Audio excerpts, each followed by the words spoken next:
Hello students, I am Ekta Singh, your science teacher. जैसा कि मैं आपको अपने पहले के वीडियोस में बता चुकी हूँ कि मैं आपको साइंस सी टेट का पेपर 2 का सिलेबस बता करके उसको आगे प्रिपेयर कराने वाली हूँ। ठीक है, तो आज के वीडियो में मैं आपके लिए साइंस सी टेट का जुलाई 2024 के लिए पेडागॉजी सिलेबस लेकर के आई हूँ। क्योंकि इसमें 2 पार्ट है, मैंने आपको लास्ट वीडियो में बताया था। फर्स्ट पार्ट था हमारा जिसमें हमें साइंस में कौन से टॉपिक्स कवर करने हैं, और उस साइंस के सिलेबस में जो सेकंड पार्ट था साइंस का वो था पेडागॉजी ऑफ साइंस। ठीक है, तो उस पेडागॉजी ऑफ साइंस का सिलेबस मैं इस वीडियो में आपके लिए लेकर के आई हूँ। तो एंडिंग तक मेरे साथ बने रहे, तो बड़े ही बारीकी से आपको बहुत एक एक की पॉइंट इसमें एक्सप्लेन करने वाली हूँ। ठीक है, तो हम इसे स्टार्ट करते हैं। अभी सबसे पहला हमारा आता है टॉपिक है nature and structure of science, यानी कि विज्ञान की संरचना और उसकी प्रकृति। ठीक है, दूसरा आता है natural science and AIIMS and objective, यानी कि एम्स लक्ष्य, ऑब्जेक्टिव यानी उसके उद्देश्य क्या है। ठीक है, साइंस नेचुरल साइंस प्राकृतिक विज्ञान के उद्देश्य और उसके लक्ष्य क्या है। ठीक है, और दूसरा आता है understanding and appreciating science, science को बढ़ाना और उसको समझना, समझ कर या यूं कहेंगे समझ कर बढ़ावा देना। हम ये इसमें अच्छे से डिटेल से पढ़ने वाले हैं। ठीक है, फिर है अप्रोचेस और इंटीग्रेटेड अप्रोच, यानी कि हम उन अप्रोचेस के बारे में पढ़ेंगे, इसमें जानेंगे जिनके थ्रू क्या है हमारी साइंस को बढ़ावा मिलता है, जिनके थ्रू हमें साइंस को सीखने को मिलता है। ठीक है, अप्रोचेस मीन्स होता है उपागम या दृष्टिकोण भी कह सकते हैं। तो यहाँ पे इंटीग्रेटेड अप्रोच का मीनिंग है संकलित दृष्टिकोण। संकलित यानी कि हम कलेक्टिव फॉर्म में कुछ चीजों को जिस तरह से ऑब्जर्व करते हैं, अंडरस्टैंड करते हैं, वो साइंस में आता है। ठीक है, उसके बाद आ जाता है ऑब्जर्वेशन, एक्सपेरिमेंट, ठीक है, डिस्कवरी। ये हमारे साइंस का मेन मेथड होता है पढ़ने और पढ़ाने का। साइंस हम सिर्फ थ्योरी बेस्ड अगर लेकर के चले तो ना ही हम समझने में कंफर्टेबल है, ना ही हम स्टूडेंट को only and only theory based science पढ़ाई जा सकती, ना ही हम उनको समझाने में कंफर्टेबल हैं। अगर हमें स्टूडेंट के माइंड में साइंस सेट करनी है तो उन्हें उससे रिलेटेड चैप्टर के रिलेटेड टॉपिक के रिलेटेड क्या करना पड़ता है, प्रैक्टिकल्स बताने पड़ते हैं। अगर जूनियर लेवल का स्टूडेंट है तो उसके घर में ही छोटी छोटी चीज़ों को लेकर वो प्रैक्टिकल्स कर सकते हैं। तो साइंस हमारा practical based experiment based subject होता है। तो ये जो इसका मेथड है, टीचिंग मेथड है, इसे हम मेथड ऑफ साइंस कहते हैं। ठीक है, तो इसमें क्या था, ऑब्जर्वेशन, हम क्या करते हैं अपने आसपास की चीज़ों को ऑब्जर्व करते हैं। फिर एक्सपेरिमेंट हम उन्हें किस तरीके से कर सकते हैं ये भी इसमें सीखते हैं, और डिस्कवरी हम किस तरीके से आगे चल के खोज कर सकते हैं। ये सारी चीज़ें हमारी साइंस में आती है, आगे चल के खोज कर सकते हैं। स्टूडेंट लाइफ में जो हमारा जो चाइल्ड एज होती है उस टाइम में जो हमारा माइंड होता है, हम उस लेवल पे भी छोटी छोटी चीज़ों को लेकर के डिस्कवरी टाइप करने की कोशिश करते हैं। हालांकि वो डिस्कवरीज हो चुकी होती हैं, पर स्टूडेंट या किसी बच्चे को क्या पता कि हो चुकी है, तो वो उसके लिए अप्रोच करता है, उसके लिए ट्राई करता है ना। तो उसकी कहने की थिंकिंग एबिलिटी जो है इंक्रीज होती है। इनोवेशन में क्या होता है, नवाचार। नवाचार का मीनिंग या इनोवेशन का मीनिंग यहाँ पे ये होता है, और इसमें हम यही सीखते हैं कि किस तरह से नयापन लेकर के आए। मीन्स कि टाइम टू टाइम हमें अपने सब्जेक्ट से रिलेटेड कुछ नयापन लाना चाहिए। अपने जो टीचिंग मेथड्स हैं उनमें भी कुछ इम्प्रूवमेंट लाना चाहिए अकॉर्डिंग टू टाइम। बढ़ते हुए समय के साथ हमें खुद को अप टू डेट रखना पड़ता है, हमें अपने टीचिंग मेथड्स को भी चेंज करना पड़ता है कि किस तरीके से हर एक स्टूडेंट का IQ लेवल, माइंडसेट, या यूँ कहें कि उनका दिमाग में चीज़ों को समझने का सेम तरीका नहीं होता है।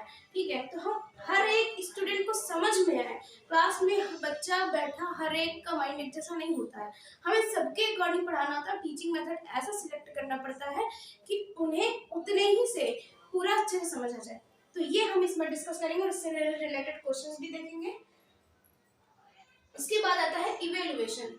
हमने क्या किया, टीचिंग की, स्टूडेंट्स को पढ़ा दिया, साइंस अच्छे से समझा दी, सब कुछ हो गया। अब हमें ये भी तो देखना है कि हमने कितना पढ़ाया है, उनको कितना समझ में आया है। तो ये मूल्यांकन करना होता है। तो ये मूल्यांकित करने के लिए एक प्रोसेस है इवेल्युएशन, जिसे हम इवेल्युएशन कहते हैं।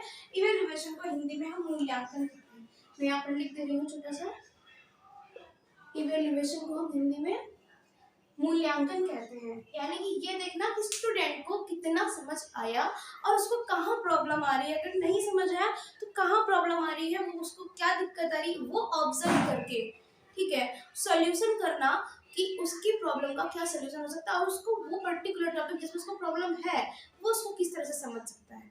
ठीक है, तो इसमें हमारे ये 3 टाइप के पढ़ने हैं इवेल्युएशन।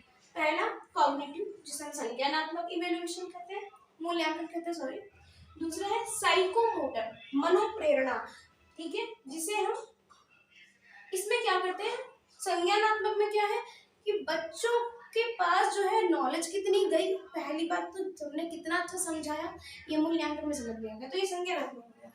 मनोप्रेरणा में क्या है, उसके अंदर जो भी प्रॉब्लम्स आई उन्हें अंडरस्टैंड करके, ऑब्जर्व करके, उन पर बहुत ज्यादा स्ट्रिक्ट ना होने के बजाय उनकी साइको को समझना, उनके माइंडसेट को समझना और समझ करके उनकी उस समझ को इंक्रीज कर देना और उनकी प्रॉब्लम के हिसाब से सोल्यूशन दे देना।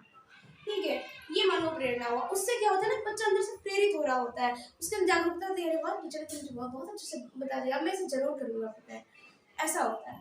फिर उसके बाद आता है अफेक्टिव, यानी उत्तेजित करने वाला। ठीक, तो यहाँ पर इसका मीनिंग ये होता है कि पहले नॉलेज देख लिया हमने, उसके बाद उसको साइकोलॉजिकली समझ लिया स्टूडेंट को, उसको प्रेरित भी कर दिया, आपको कैसे बेटा पढ़ना है, ठीक, उत्तेजित करना। फिर उसको हमें क्या करना है, उत्तेजित करना है उसको, मतलब उसके अंदर वो मोटिवेशन डाल देना है कि वो खुद उन चीजों को करने लगे।